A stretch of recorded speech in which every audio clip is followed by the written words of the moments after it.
A lot of people ask me, how did you get into researching the unwritten rules of work for the working class? What inspired that? And I'm always surprised by the question because I'm like, well, because I didn't know them. Duh. So I'm like, I messed up enough to realize that I needed to do a full-on research study to figure it out, which I've been told is the most neurodivergent thing ever. And you know what? I'm okay with that. I was already researching social class as an identity in the workplace, and then I also got involved in the research on evaluating cross-cultural training programs. So one of my first presentations that I did on what became this was to immigrants at our school. There was an engineering school that a lot of the students were from Latin America or West Asia.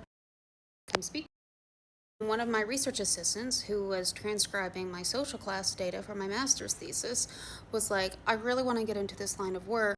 Is there anything that I can do?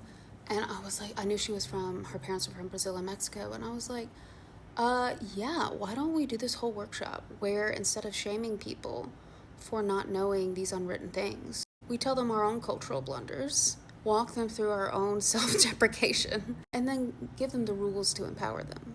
And we did, and it went really well.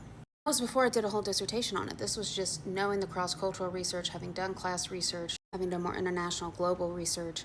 And that's something to keep in mind that I always ask leaders is if you sent someone in your company abroad to work with a partner or maybe a location your business has overseas, wouldn't you train them on cross-cultural differences? And they were like, yeah, absolutely. Like, I know people are using expat now as like a way to not say they're an immigrant, but when I think of an expat in my field, that means somebody who's going on like a 6-month or 12-month stint and then is coming back. I asked them, I'm like, how would you feel if, like, a US company, if you sent someone to China and didn't train them at all on Chinese culture to work with them? And they're like, no, it would be embarrassing. It would ruin relationships. They would not be successful. I'm like, yeah. So in a country like the US with 97% non-Indigenous, with huge class divides, we do that every day in our own workplaces. There's inherently cross cultures in a place that is only 250 years old and has people from all over the world and the economic inequality that we do. We are sending people to work every day without doing the things to build relationships and to let work get done. If you don't want this to continue to be a problem, give me a call. I'll bring my self-deprecating humor and all. And so it makes sense that a lot of my work started with looking at international differences and working with immigrants because I have been told by people who are immigrants that they found my book especially helpful.